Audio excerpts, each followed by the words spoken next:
ఈరోజు జగన్మోహన్ రెడ్డి గారు చెప్పినట్టు దేశం మొత్తం ఆంధ్రప్రదేశ్ వైపే చూస్తుంది అని లండన్ వెళ్తూ ఐపాక్ అభినందన సభలో చెప్పిన మాట నిజమైంది. చంద్రబాబు నాయుడు గారు, పవన్ కళ్యాణ్ గారు కూటమి దేశం గర్వించదగ్గ ఈరోజు దేశంలో ఏమవుతుందో, దేశంలో ఎన్ని వస్తున్నాయో మర్చిపోయి ఆంధ్రప్రదేశ్లో మొత్తం టోటల్గా మాట్లాడుకునే విధంగా రాష్ట్రంలో కనివిని ఎరగని మెజార్టీతో ఒక్కొక్క సీటు గెలుస్తుంటే 30,000, 40,000, 50,000, 70,000 పైచిలకు మెజార్టీలతో జనాలు ఒక కసితో గవర్నమెంట్ని ఓడించడానికి ఏ ఓటైతే వేశారో ప్రతి ఒక్కరికి, రాష్ట్ర ప్రజలకు అందరికీ కూడా పేరు పేరున పాదాభివందనాలు, ప్రత్యేక కృతజ్ఞతలు. ఎందుకంటే మేమందరం మొత్తం టోటల్గా ఆర్పీ గారు అవ్వచ్చు, అందరం కూడా చంద్రబాబు నాయుడు గారు రావాలా, పవన్ కళ్యాణ్ గారు రావాలా, లేకపోతే పాలన మేము ఒక పార్టీ రావాలా, పార్టీ ఓడిపోవాలా కాదు. రాష్ట్రంలో ఈరోజు అంధకార పాలన, రౌడీజం పాలన, ఒక సైకో పాలన పోవాలి. చంద్రబాబు గారు రాజధాని రావాలి, రాజధాని కట్టాలి. విశాఖపట్నం ఫైనాన్షియల్గా ఒక సినీ హబ్గా మొత్తం డెవలప్ అవ్వాలి. రాష్ట్రం మొత్తం టోటల్గా 5 సంవత్సరాలు అధోగతి పాలైపోయింది. పోలవరం మొత్తం టోటల్గా నాశనం అయిపోయింది అని దాని మీద చంద్రబాబు నాయుడు గారు ఏదైతే రావాలనుకున్నామో, కూటమి రావాలనుకున్నామో, ప్రజలు ఒక్కటి మాత్రం గుర్తుపెట్టుకో, దేశంలోనే కాదు ప్రపంచంలోనే ప్రజలు తిరగబడితే ఎవరు తట్టుకోలేరు. రాత్రి 1 గంట దాకా మేము ఆ రోజు చెప్పాం, తిండనక తిప్పలనక పిల్లలకు పాలు లేకపోయినా ఓటు వేసి మేము ఆ రాష్ట్రాన్ని మేము కాపాడుకుంటామని చెప్పి చంద్రబాబు నాయుడు గారు, పవన్ కళ్యాణ్ గారు కూటమిని గెలిపించడానికి ఆ రాత్రి అనక దేశం విడిచి దేశం వచ్చారు. అందరూ వచ్చి ఈరోజు బంపర్ మెజార్టీతో 165 పైచిలకు సీట్లు ఇచ్చారు. మేము ముందే ఆ రోజు అన్నాం, వేవు కొడితే మాత్రం 150 నుంచి 160 సీట్లు వస్తాయని కేకే సర్వే చెప్తే కేకే సర్వేని సమర్థించాం. Yes, correct. ఆరా మస్తాన్ గారి సర్వే అమ్ముడుపోయింది. ఆరా మస్తాన్ గారు వైసీపీకి అమ్ముడుపోయాడు. 2 రోజుల ముందు ఆల్రెడీ జడ్పీటీసీ వైసీపీ వాళ్ళందరూ సన్మానం చేశారు. అది కూడా చెప్పడం జరిగింది. కానీ ఈరోజు ప్రజలు నిర్ణయం నిజం చేసి ఈరోజు ఏదైతే మొత్తం టోటల్గా ఉందో 165 సీట్లు గెలవడం. ఈరోజు చంద్రబాబు నాయుడు గారు 9వ తారీఖు ప్రమాణ స్వీకారం చేస్తాడని ఏదైతే అన్నామో, మా వ్యక్తిగత సమాచారం ప్రకారం 9వ తారీఖు నాడు ఆయన ప్రమాణ స్వీకారం చేస్తారని మాకు సమాచారం ఉంది. ఆయన ఏ నిర్ణయం తీసుకుంటారో, పవన్ కళ్యాణ్ గారు ఏ నిర్ణయం తీసుకుంటారో, ప్రజలు వాళ్ళకి ఇచ్చిన మ్యాండేటరీ 165 సీట్లు కూటమికి ఇచ్చారు.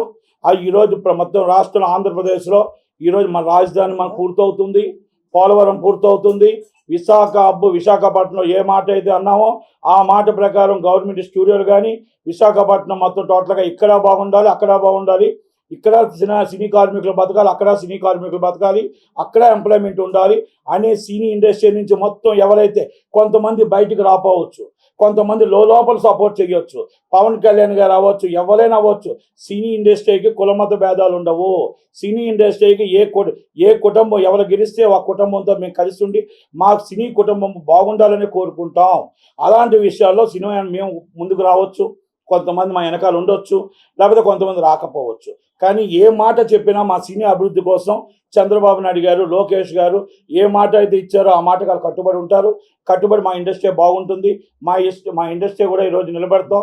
1/2 కిలోమీటర్ మమ్మల్ని ఎవరినైతే మా హీరోని తీసుకొచ్చి రోడ్డు మీద నిల్చోబెట్టి నడిపించి అవమానపరిచారో, కొంతమంది పోసాని కృష్ణమూర్తి లాంటి వారు, కొంతమంది సెకండరీలు మా ఇండస్ట్రీలో కొంతమంది ఉన్నారు.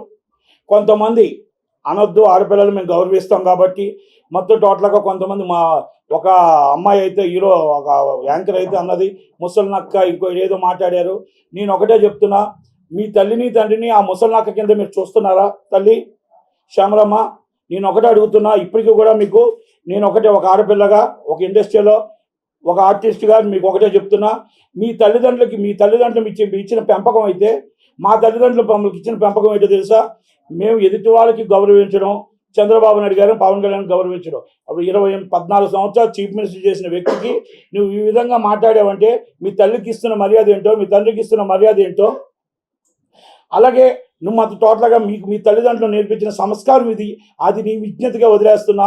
ఇలాంటి వాళ్ళని మనం సినిమా ఇండస్ట్రీలో మన అవసరమా అనేది నిర్మాతలు కూడా ఆలోచించుకోవాలి. ఎందుకంటే నేను ఒకటే, మాకు మీలాగా నేను అనడం నాకు వచ్చు, కానీ మాకు సంస్కారం అడ్డు వస్తుంది కాబట్టి మేము మీకే వదిలేస్తున్నాం విజ్ఞతకి. ఒకటి వాసాని కృష్ణమూర్తి గారు చెప్తున్నాం, వ్యక్తిగతంగా ఎన్నో వ్యక్తిగతంగా వెళ్ళాడు. ఆయన ఏమన్నాడంటే, నేను సంపాదించుకున్న డబ్బు అన్నాడు. ఎవరు సంపాదించుకున్న డబ్బు? త్వరలోనే గవర్నమెంట్ వస్తుంది. ఆ గవర్నమెంట్ ఫామ్ చేసిన తర్వాత అందరి మీద ఎంక్వైరీ నడుస్తుంది. అలాగే ఎంఈవి సత్యనారాయణ గారు మన నిర్మాత అవ్వచ్చు. విశాఖపట్నంలో వచ్చిన భూములు, లాక్కున్న భూములు కానీ అన్నీ కూడా ఆయన మీద వాళ్ళ భార్యను కిడ్నాప్ చేసిన 48 గంటల కేసులు ఓపెన్ చేస్తాం. ఆయన మీద తీసుకున్న చర్చ్ ల్యాండ్లో, ఒక బోర్డు ల్యాండ్లో అన్నీ కూడా అంతా కూడా మొత్తం రివోక్ చేసి కేసులు రిజిస్టర్ చేయించి ఎంక్వైరీ చేసి ప్రజల సొమ్ము రాబెట్టడానికి చంద్రబాబు నాయుడు గారు వెనకడుగేయరు. చట్టం తన పని తాను చేసుకుంటూ వెళ్ళిపోతుంది. సజ్జల రామకృష్ణారెడ్డి గారు 100% ఊరు దాటి వెళ్ళిపోతాడు. ఆయన మాత్రం లుక్అవుట్ నోటీసులు ఇవ్వండి. ఆయన మీద ఇమ్మీడియట్లీ అరెస్ట్ చేయండి. కొన్ని గొడవల్లో కీలక వ్యక్తి, కొన్ని అల్లర్లో కీలక వ్యక్తి.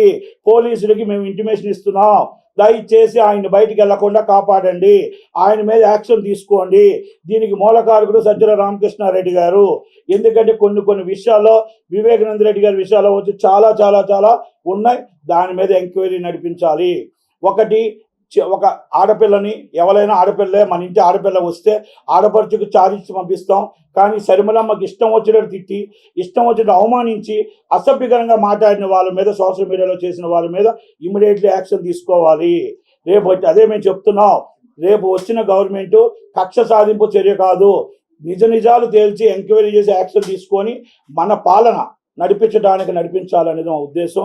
రెండోది, మనకు వచ్చినది ఒక అదృష్టం వచ్చింది. ఈరోజు సెంట్రల్ గవర్నమెంట్లో కీ రోల్ పోషించబోతున్నాం. మన సీట్ల ఆంధ్రప్రదేశ్ రాష్ట్రం కీ రోల్ పోషించబోతుంది.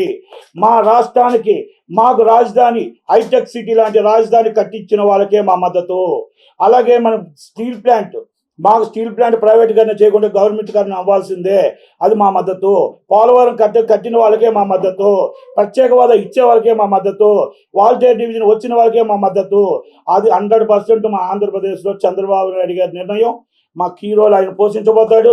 100% మన రాష్ట్రానికి ఏం కావాలో, వనరులు కావాలో, ఎలా కావాలో ఈసారి మనం అన్నీ కూడా సమకూర్చుకొని మన గవర్నమెంట్కి మనం ఎవరికి సపోర్ట్ చేయాలా నిర్ణయం అనేది చంద్రబాబు నాయుడు గారి మీద, పవన్ కళ్యాణ్ గారి మీదకి వదిలేస్తున్నాం. రాష్ట్ర ప్రజలు అందరూ కూడా ఆయన నమ్మారు. ఆయన ఈరోజు మన రాష్ట్రానికి రావాల్సినవన్నీ కూడా తేవటానికి, చేయడానికి, ఎవరికి మద్దతు ఇవ్వాలో, ఎవరికి మద్దతు తెలపాలో, మన రాష్ట్రానికి ఎలా మనం కాపాడుకోవాలో, మన రాష్ట్రానికి ఎలా వనరులు తెచ్చుకోవాలో అది చంద్రబాబు నాయుడు గారికి మీరు చెప్పాల్సిన అవసరం లేదు. కాబట్టి ప్రత్యేక ధన్యవాదాలు తెలియజేస్తూ, అడ్వాన్స్ కంగ్రాచులేషన్ చెప్తూ, చంద్రబాబు నాయుడు గారు, పవన్ కళ్యాణ్ గారు ఇద్దరికి మేము అడ్వాన్స్ కంగ్రాచులేషన్ చెప్తూ, ఈ రాష్ట్రం బాగుండాలి అంటే చంద్రబాబు నాయుడు గారు రావాలి అన్నాం. ఈ రాష్ట్రం బాగుండాలంటే పవన్ కళ్యాణ్ గారు రావాలి అన్నాం.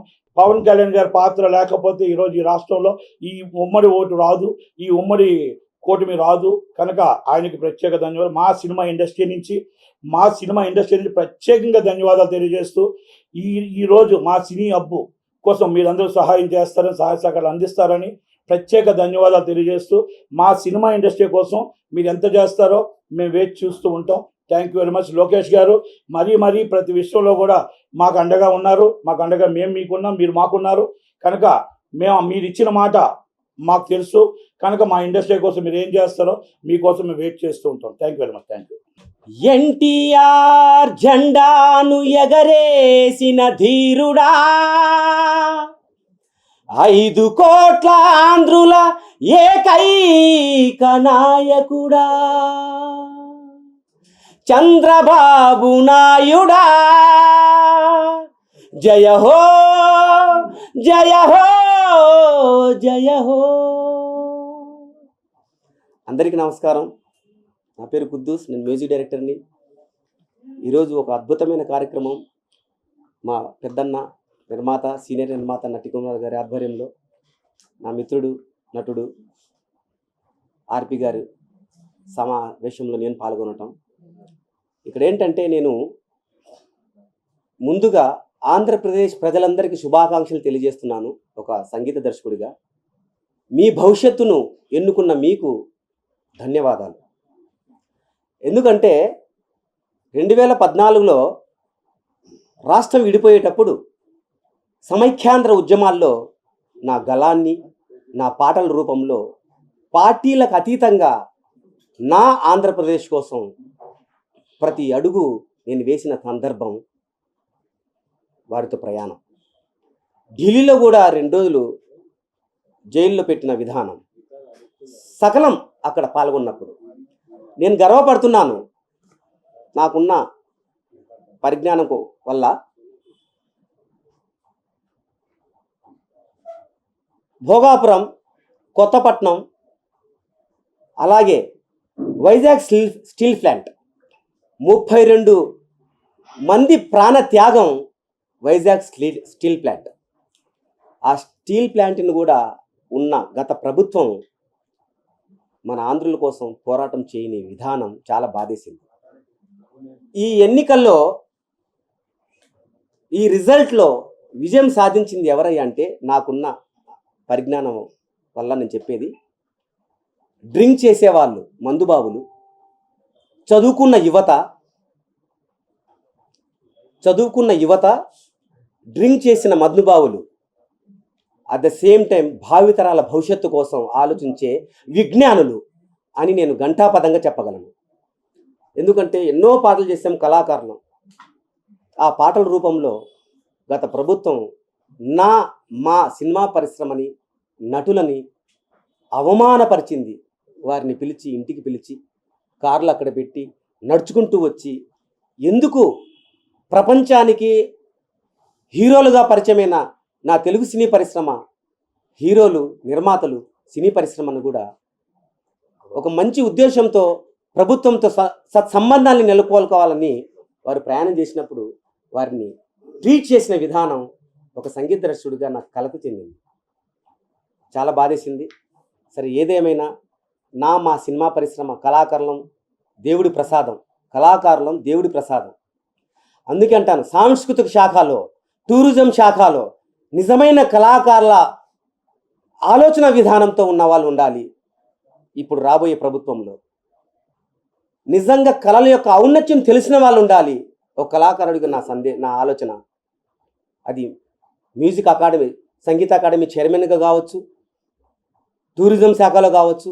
ఎందుకంటే ఈ సబ్జెక్టు ఒక కళాకారుడిగా మాత్రం నేను స్పందిస్తున్నా.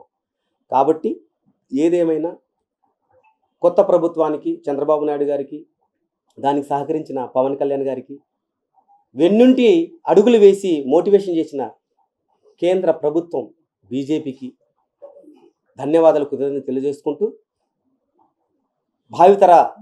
భవిష్యత్తు యువత, మీకు మంచి రోజులు వచ్చాయి. ఖచ్చితంగా అందరూ బాగుంటారు. ప్రతి పని చేసేటప్పుడు ఈ ప్రభుత్వం ఆలోచించి నిర్ణయాలు తీసుకుంటుందని ఆశిస్తున్నాను.